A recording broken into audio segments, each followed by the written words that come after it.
안녕하세요. 이번 시간에는 외화 자산 등 평가 차손익 조정 명세서를 배워보도록 하겠습니다. 제1절 외화 자산 부채 평가 손익 개요 보시면 금융회사 이외의 법인이 보유하는 화폐성 외화 자산이나 외화 부채와 화폐성 외화 자산 부채의 환위험을 회피하기 위해서 보유하는 통화 손도 등은 거래일 환율 평가 방법과 마감 환율 평가 방법 중에서 관할 세무서장한테 신고한 방법에 따라서 평가한다 라고 되어 있고, 거래일 환율 평가 방법과 마감 환율 평가 방법의 내용은 이제 바로 이어서 할 거고요. 이 평가 대상은 일반 법인의 평가 대상인 외화 자산 부채는 다음과 같다. 즉 기업 회계 기준에 따른 화폐성 외화 자산과 부채가 평가 대상이고, 그 다음에 우리가 흔히 볼 수 없는 화폐성 외화 자산 부채의 환위험을 회피하기 위해서 보유하는 통화 선도, 통화 수환 및 환변동 보험 등이 있다라는 얘기고, 이런 내용들은 용어 정리에 통화 선도가 뭐고 통화 수합, 환변동 보험이 뭔지 적어드렸으니까 한 번만 봐두시면 되겠습니다. 중요한 거는 화폐성 외화 자산 부채가 뭔가만 봐두시면 되겠네요. 자, 화폐성 외화 자산 부채란 화폐 가치의 변동과 상관없이 자산 부채의 금액이 계약 등에 의해서 일정액의 화폐액으로 고정이 돼 있어요. 내가 팔기로 했는데 $10,000 이렇게 물건 주고, 그래서 당해 자산 부채를 말하는데 화폐성 외화 자산 부채는 금액이 딱 고정이 돼 있기 때문에 $10,000이 고정이 돼 있기 때문에 환율이 움직이면 원화 환산액이 달라져서 그로 인해서 외화 환산 손익이 발생하게 됩니다. $10,000 받기로 했는데 지금 환율과 다음 환율이 서로 다르면 외화 환산 이익 손실이 생기겠죠. 그런 얘기고, 그다음 평가 대상이 되는 화폐성 항목에 보면 외화 채권 채무, 외화 예금, 현금, 외화 보증금 등 주로 우리가 보게 될 거는 외화 채권 채무입니다. 2번에 현금으로 상환하는 충당 부채, 부채로 인식하는 현금 배당금 그냥 무시하시고, 평가 대상이 아닌 비화폐성 항목에는 재화와 용역에 대한 선급금, 선수금은 평가 대상이 아니구나. 그래서 우리가 흔히 보는 건 외화 채권 채무라고만 봐두시면 되겠고요. 재화와 용역에 대한 선급금과 선수금은 비화폐성 항목으로 평가 대상이 아니다. 시험과 관련돼서는 이 정도만 봐두시면 되겠고, 자, 평가 방법을 보시면 일반 법인이 보유하는 화폐성 외화 자산 부채는 다음 중 어느 하나에 해당하는 방법 중에서 관할 세무서장한테 신고한 방법에 따라서 평가한다. 첫 번째가 거래일 환율 평가 방법인데, 자, 거래일 환율, 그 외화 채권 채무가 발생한 거래한 날짜에 환율을 그대로 쓰겠다는 얘기예요. 거래일 환율을 쓴다는 얘기니까. 취득일 또는 발생일의 현재의 매매 기준율 등을 평가하는 방법이다. 따라서 이 방법은 취득 시점의 환율을 계속적으로 적용하고 있기 때문에 평가 손익이 발생하지 않습니다. 그러니까 몇 월 며칠 날 $1를 받았는데 그때 환율이 달러당 1,000원이었다. 그 거래일의 환율을 그냥 그대로 쓰겠다는 거야. 기말에 환율이 바뀌어도. 그러니까 환산이라는 게 생기지 않는다는 게, 평가 자체가 생기지 않는다. 그 다음에 두 번째, 마감 환율 평가 방법은, 마감 환율이라는 얘기는 기말 시점의 환율이라는 얘기예요. 사업연도 종료일 현재의 매매 기준율로 평가하는 방법이에요. 이 방법은 취득 시점과 사업연도 종료일 현재 환율이 다르면 평가 손익이 발생하는 거예요. 그러니까 얘 같으면 얘가 이제 12월 31일이 결산일이라고 보고, 여기 2월 1일에 생겼는데 이때가 달러인데 달러당 이게 1,000원이었다. 그리고 이 방법은 거래를 환율을 계속 쓰니까 그냥 계속 1,000원인 거야. 이 방법은 마감 환율을 쓰겠다는 거지. 1,200원이야 이렇게. 그럼 환율 차이가 벌어지죠. 그런 얘기예요. 평가 손익이 발생하게 된다. 따라서 이 방법을 선택하고 기업 회계 기준에 따라서 평가 손익을 계산하면 평가 손익을 인정합니다. 이 방법을 쓰겠다 그러면. 근데 거래일 환율을 쓰겠다고 해가지고 기말 결산 시에 회계학처럼 환산을 하게 되면 인정하지 않겠다는 얘기죠. 다만 최초로 마감 환율 평가 방법을 신고하기 이전에, 그러니까 이제 올해 쭉 안 하고 있다가 올해 마감 환율을 쓰겠습니다 라고 신고하면 그 이전 사업연도는 거래일 환율 평가 방법을 적용해야 한다. 즉 소급하지 않겠다는 얘기하고 똑같아요. 내가 쭉 안 하고 있다가 올해 저 이제 마감 환율 쓸게요. 그럼 그 정권 보겠어요. 신고 안 했으니까. 거래일 현재 환율이겠지. 별로 중요한 얘기 아니고. 자, 마감 환율 평가 방법을 적용하라는 법에는 이 평가 방법을 적용하고자 하는 사업연도의 과세표준 신고서와 함께 화폐성 외화 자산 등 평가 방법 신고서를 관할 세무서장한테 제출해야 됩니다. 주로 이제 다 마감 환율 평가 방법을 쓰겠죠. 뭐 안 할 수도 있다는 얘기인데 그래서 회사는 별로 없고. 자, 그 다음에 이제 중요한 게 평가 손익의 계산인데 이게 약간 어려워요. 자, 평가 손익. 세법상의 평가 손익이고 이제 우리 회계학상 명칭은 외화 환산이익, 환산 손실이겠죠. 평가 손익은 외화 금액에다가 곱하기 사업연도 종료일 현재 매매 기준율, 즉 기말이라고 할게요. 기말 매매 기준율을 곱해. 즉 여기로 보면 여기 외화 금액이 있는데 여기 1달러야. 이때 현재 환율로 곱하라는 거지. 그래가지고 빼는데 뭘 빼냐면 평가 전, 이 말이 좀 어려워요. 평가 전 원화 장부가액.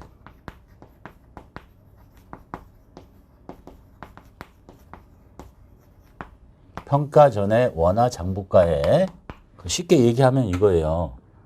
이게 이제 또 올해 처음 생기면 쉬운데 지금 이제 우리 회계학상으로도 상식적으로 다 알잖아. 이날이 달러당 1,000원이었다. 이날이 1,200원이래. 그러면 여기로 보면 원화 금액이 얼마인데? 1달러지. 곱하기 기말 매매 기준율이 얼마인데? 1,200원이잖아. 그리고 여기서 뭘 빼? 평가 전에 원화 장부가에 저 얼마를 빼겠니? 1,000원을 빼겠지. 그래서 200원만큼 평가 손익이 생겼다. 이게 자산이면 평가 이익이 생기는 거고 부채면 평가 손실이 생기는 걸 알 거예요. 그래서 읽어보면 여기 이제 주석 붙었죠. 자, 요 얘기가 이제 가장 복잡한 얘기예요. 외화 자산 부채가 얘처럼 당해년도에 발생한 것이면 장부상의 원화 금액을 적으면 되잖아. 여기 장부상에 있는 이 금액을 말하는 거야. 이해하셨죠? 그렇게 다 할 거니까. 자, 그런데 이게 올해 생긴 게 아니고 직전 사업년도 이전에 발생한 거야. 올해 처음 생긴 게 아니라는 거죠. 작년에 또는 재작년에 생긴 거야. 그러면 당해 사업연도로 2월 됐다. 직전 사업연도 이전에 생겨서 올해로 지금 2월 됐어. 그러면 여기서 말하는 이 평가전 원화 장부가액이라는 얘기는 직전 사업연도 종료일 현재의 세법상의 방법에 의한 평가 금액이에요. 요거는 이제 회사의 금액인데 이게 바로 전기 이전가라면 세법상의 금액이라는 거야. 세법상의 금액. 그래서 좀 말이 어렵다는 얘기죠. 세법상의 금액. 회사가 평가를 세법상으로 똑같이 잘했으면 좋을 텐데 안 했을 수도 있고 틀리게 했을 수도 있으니까. 세법상의 평가 금액이고 가로 열고 뭐라고 써 있냐면 장부상 원화 금액에서 즉 회사가 계산한 장부상의 그 원화 금액에서 만약에 똑같이 맞췄으면 세무상 차이가 없어서 어떤 유보가 생기지 않았을 거예요. 아예 평가를 안 했으면 차이가 벌어졌겠죠. 평가를 했는데 똑같이 했으면 차이가 안 벌어졌을 거야. 장부상하고 똑같아. 근데 금액 차이가 환율을 잘못 써서 금액 차이가 발생하면 그때 유보가 발생을 했을 겁니다. 플러스든 마이너스든. 그것을 더하거나 뺀 금액인 거예요. 말이 어렵죠. 그러니까 이 말은 다시 말하면 평가 전에 장부 가액이라는 얘기는 세법상의 금액이라고 이렇게 딱 고정하시면 돼. 세법상 마감 환율을 적용한 금액. 그렇게 하면 쉽게 설명할 수 있는 거예요. 쉽게 이해해. 아, 그냥 우리 쉽게, 여기는 알겠죠. 외화 금액에다가 기말 현재 매매 기준을 알겠어. 근데 올해 생겼으면 장부 금액이 세법상의 금액을 그대로 썼으면 똑같겠죠. 근데 그 전 것이 전에 있었던 거야. 그런데 평가를 전혀 하지 않았어도 세법상의 평가 금액을 적용해야 된다. 이런 얘기예요.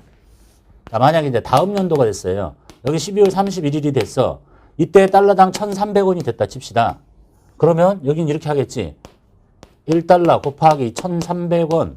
당연하지. 그러면 얘가 평가를 하지 않았으면 이때 원화 장부 금액은 1,000원으로 할 거냐, 1,200원으로 할 거냐, 이런 얘기예요. 뭐로 하라는 거야? 1,200원으로 하라는 거야. 왜냐하면 세법상 마감 환율이니까. 이해되셨나요? 뭐 실기할 때는 그다지 어려운 게 아닌데 뭔가 좀 이해를 해야 돼. 좀 어려워요. 잘 봐봐. 이제 제가 사례가 하나 있긴 한데 이 사례가 지금 약간 좀 그냥 막 들어서는 좀 어려우니까 제가 가장 단순한 사례를 들어볼게요. 해가 이렇게 됐다 칩시다. 자, 여기. 자, 여기가 이제 1년도고 여기가 2년도야. 근데 회사 이제 숫자가 여기처럼 막 15,000달러 이렇게 하면 복잡하니까 여기에 있는 그건 이제 더 단순하게 해서. 자, 일단 여기에 채권이 하나 생겼다 칩시다. 숫자는 단순하게 그냥 1달러라고 할게요. 이때 환율이 1,000원이었어. 그리고 요때 기말에 매매 기준율이 1,100원이야. 이렇게요. 그러면 회사가 평가를 제대로 해서 1,100원을 했으면 아무런 문제가 없을 텐데 안 했어요. 근데 세법상의 금액은 이거지. 그러면 여기 보면 외화 금액은 1달러 곱하기 매매 기준율은 1,100원. 1,100원 해서 평가 전에 원화 장부가액은 뭐야? 이거잖아, 이거. 차태니까. 그래서 1,000원을 빼. 그러면 100원만큼 뭐가 생기냐면 입금 산입이 생기는 거예요. 평가를 안 했으니까. 환산 이익을 잡아야 되는데 안 잡았잖아요. 입금 산입 100원 하고 유보 발생 이렇게 처분하는 거예요. 여기까지는 아시겠지? 쉽잖아. 1,100원으로 평가를 해야 되는데 안 했다니까. 세법상의 금액은 외화 금액 1달러, 기말 매매 기준율 1,100원 빼기 첫 해 생긴 거잖아요. 요 금액. 그래서 100원만큼이 입금 산입이 돼야 돼요. 자, 그리고 두 번째 연도가 됐어. 그 이제 전기 이전 거를 얘기하는 거죠. 이때 1,200원으로 또 매매 기준율이 튀었어. 그러면 이때 어떻게 계산을 하고 하냐면 여기에 표현대로 그대로 쓰면 외화 금액은 1달러 곱하기 매매 기준율은 1,200원 빼기 뭘 빼라고? 이걸 빼는 게 아니라 이걸 빼라는 거야. 세법상의 마감 환율로 썼을 때 안 했지만 그럼 여기가 1,100원이 되는 거죠. 그럼 얼마가 생겨요? 또 한 번에 입금 산입 100원이 생기죠. 그리고 유보 발생 이렇게 하라는 얘기예요. 그럼 잘 봐보면 회사가 계속 꾸준히 평가를 했으면 좋겠는데 요날의 비교 대상인 환율은 이건 건 당연하지. 근데 이쪽 연도의 비교 대상은 이게 아니라 이거라는 거야. 응? 그러니까 전체적으로 두 회계연도를 놓고 보면 회사와 세법의 차이는 없어야 되니까 만약에 여기서 평가를 했다면 1,000원인데 200원이면 200원만큼의 채권이 늘어나야 되잖아요. 그래서 세법은 여기서 100 늘어서 100 잡았지. 유보 발생했어. 여기서 200 늘었다고 여기하고 비교한 게 아니라 바로 여기하고 비교해서 또 100 잡았지. 그럼 결국은 회사하고 똑같아져요. 200 이렇게 돼. 둘 다 플러스가 나면 이렇게 좀 별로 어렵지 않아요. 근데 만약에 이렇게 생겼다 칩시다. 지금 유보 발생이 두 번 생긴 거예요. 그 자본이 증가한 거야. 세법상 자본이 회사보다. 이렇게 전체적으로 보면 딱 200 늘렸어야 되는데 안 늘렸으니까. 근데 이걸 상황을 뒤집어서 거꾸로 해볼게요. 이렇게 있다가 1,000원이었는데 아무것도 안 하고 있어서 이렇게 세무조정이 생겼잖아요. 근데 이쪽 연도에 가서 이게 다시 떨어져 버려. 얼마로? 1,000원으로. 이렇게요. 1,000원 떨어졌죠? 그러면 이제 전체 회사를 봐요. 가만히 있었으면 1,000원짜리가 1,100원이 됐다가 튀었지. 그리고 다시 내려갔으니까 결국은 자산은 1,000원만 있어야 되는 거야. 그죠? 근데 얘가 세법상 입금을 잡았죠. 그러면 이제 여기처럼, 여기서 계산하면 이렇게 하는 거지. 1달러에 곱하기 매매 기준율은 1,000원.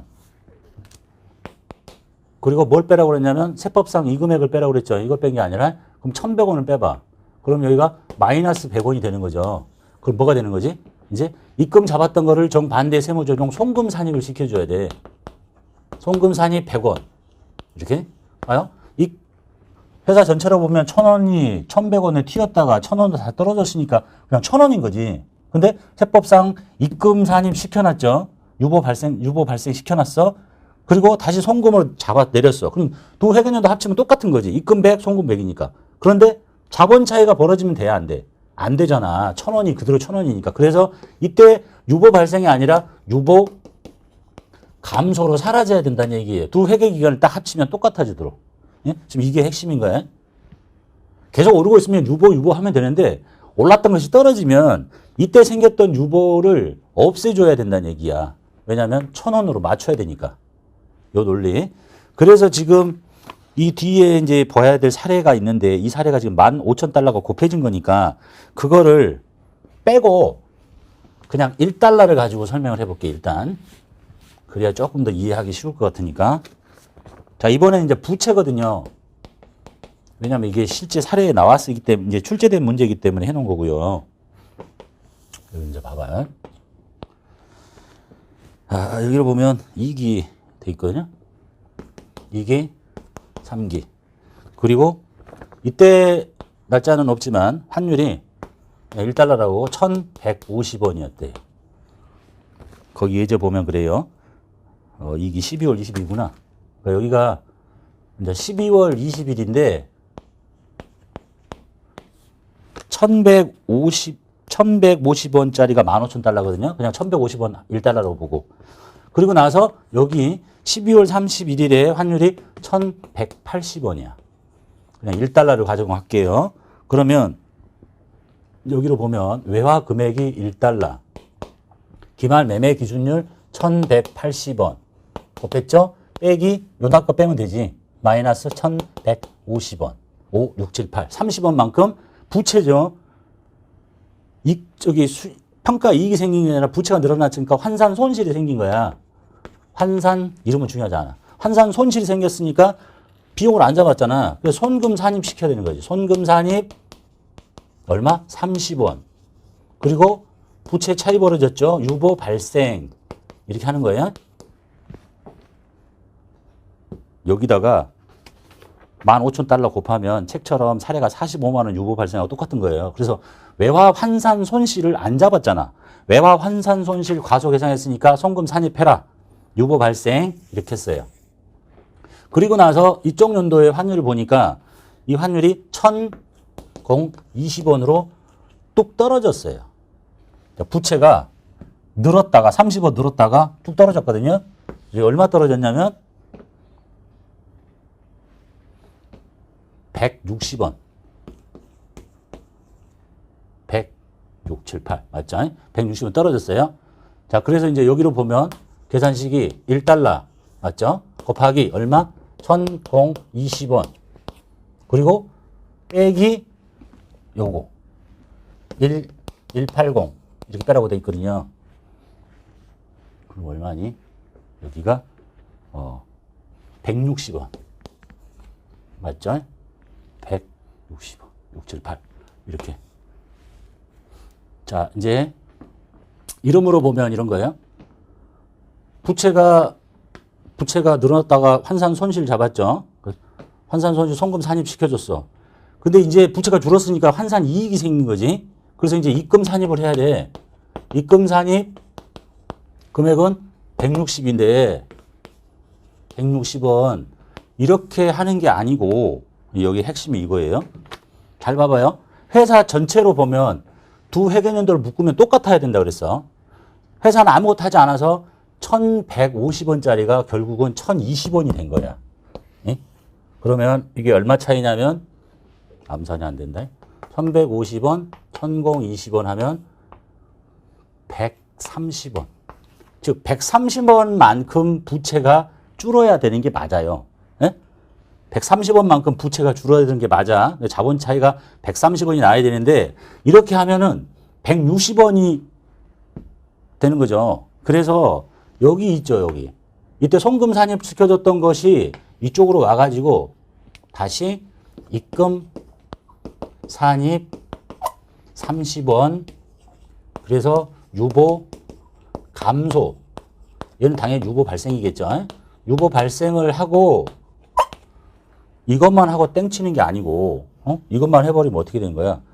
여기 유보 생겼죠. 좀 유보 발생 시켜놨지. 여기 160을 시키면 안 되잖아. 전체로 보면 130만 차이가 벌어져야 되니까. 근데 여기 계산 구조로는 지금 160을 하게 돼 있어. 왜냐면 여기가 세법상의 금액이기 때문에 그래. 요걸 안 쓰고. 그래서 130이 차이가 벌어져야 되는데 일단 160이 나왔기 때문에 전기에 손금 산입했던 것을 다시 반대의 세무 조정으로 사라지게 해줘야 돼요. 이게 지금 핵심이야. 나온 문제 중에 제일 어려운 거. 이것만 딸랑하는 게 아니라 전체 금액 중에서 요만큼을 손금에 산입시켜주는 세무 조정이 필요하다라는 얘기예요. 그래서 여기 이제 차례 보시면 그걸 이제 여기다 계산기 대보면요. 160원 곱하기 15,000달러 이렇게 하면 이게 이제 전체가 240만 원이거든요. 저기 산식으로 보면. 근데 이제 240만 원을 모두 다 입금 산입시킬 게 아니라 차이 벌어진 이 금액 중에 나머지 입금 산입해야 될 게 240이 아닌 여기 130만 원, 130원만큼 유보 발생 이렇게 처분해야 된다는 얘기예요. 그게 130원 곱하기 15,000달러 이게 195만 원이. 그리고 이게 45만 원. 그래서 이제 거기 예제 해설을 보시면 이제 해설 먼저 보고 갈게요. 예제 해설에 보면 첫 번째가 2기 때 요때 외화 환산 손실 과소계상액 얼마였겠어요? 30원이잖아요. 30원 곱하기 15,000달러를 하면 45만 원이거든요. 45만 원만큼 뭐였어? 환산 손실 적게 잡았으니까 손금 산입 시켜준 거야. 논리 이해하셨죠? 여기서부터 여기 차이만큼 손금으로 환산 손실 안 잡았으니까. 근데 이제 문제 제일 중요한 건 3기 때죠. 3기 때 1,020원에다가 이걸 빼면 전체 금액이 160인데 여기다 15,000달러를 곱하면 이게 240만 원이란 말이에요. 이만큼이 모두 다 입금 산입이 되는 게 아니고 얼마를 맞춰야 되니까 여기서부터 여기 차이인 130원이 돼야 되니까 여기로 보면 이미 환산을 해가지고 150을 180으로 많이 부채를 올려놨기 때문에 떨어지면 이익이 훨씬 커지는 거니까 이 전체 다가 입금 산입될 금액이 아니고 요걸 먼저 반대의 세무 조정으로 해서 없앤 다음에 45만 원만큼 유보 감소시킨 다음에 그 벌어진 나머지 차이가 입금 산입돼야 될 금액이다. 그래서 요 유보가 생겼다가 이렇게 딱 없어지고 나면 결국 남은 건 이거잖아요. 130원 차이잖아, 달러당. 그게 여기와 여기 차이가 130이다. 이런 얘기예요. 응? 논리 이해하셨나요? 이게 좀 어렵죠. 서식 작성 요령이 그렇기 때문에 그래요. 응? 그래서 계속 이게 논리를 보면 크게 이렇게 얘기하죠. 주로 단기에 생긴 것만 나오는데 전기에 입금 산입이 됐다. 유보가 발생했다. 올해 또 늘어났다. 그럼 그냥 계속 유보를 하면 되는데 이게 생겼던 게 거꾸로 바뀌면 앞전에 있던 이 세무 조정이 반대의 세무 조정으로 유보 감소로 사라지고 나머지 금액만큼이 그 차이로 세무 조정이 이루어져야 된다. 이 논리라고 생각하시면 되겠습니다. 좀 어렵죠? 다시 이제 정리하면 이런 얘기예요. 다시 할게요. 그 조정이 좀 쉽지가 않으니까 다시 한 번만 마지막으로 거기 큰 숫자 곱하기를 할 필요 없이 방금 했던 것처럼 다시 합시다. 자, 여기 12월 30일에 1,150원이었어. 곱하기 15,000달러만 하면 지금 여기 사례니까. 근데 요날 현재 환율이 1,180원이었어. 계속 오르고 있으면 한쪽으로 가니까 상관없는데 이게 부채가 늘었다가 줄었다가 이렇게 하니까 지금 더 복잡해진다는 얘기죠. 그러면 150원하고 1,150원하고 1,180원하고 부채가 늘었으니까 손금 산입 시켜주고요. 손금 산입 30원 유보 발생 이렇게 처분하고 부채 차이가 벌어졌으니까. 그죠? 그 다음에 이쪽 연도에 환율이 1,020원으로 부채가 확 줄었어. 근데 여기 계산할 때 1달러 곱하기 1,020원 빼기 이걸 뺀단 말이에요. 1,180원을 빼. 그러면 이게 얼마냐면 160원이라고 그랬죠. 160원. 160원에다가 15,000달러를 곱하면 아까 240만 원이라고 그랬죠. 160원 곱하기 15,000달러. 자, 이렇게 계산 구조를 그대로 쓰면 프로그램상에 240만 원이 이렇게 튀어나올 텐데 이거를 곧바로 전체 금액의 240이니까 부채가 줄었죠. 입금 산입, 유보 발생 이렇게 하는 게 아니고 이렇게 하는 게 아니고 자, 봐. 여기 생겼던 이 유보가 있죠. 회사 전체로 보면 이 금액과 이 금액이 자산 부채 차이인 거거든요. 요구하고 여기 차이가 얼마냐면 130원이야. 130원 곱하기 15,000달러를 하면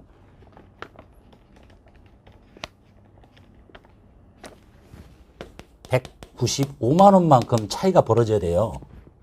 근데 이렇게 돼 있잖아. 240이잖아. 왜냐하면 이거하고 비교했기 때문에 그래.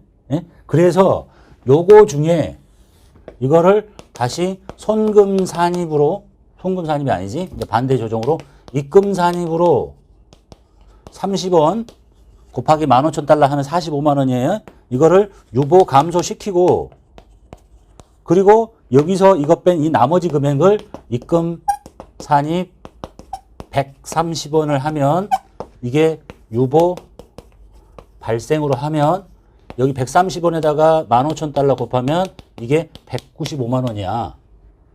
딱 그 차이가 이렇게 조정이 되는 거예요.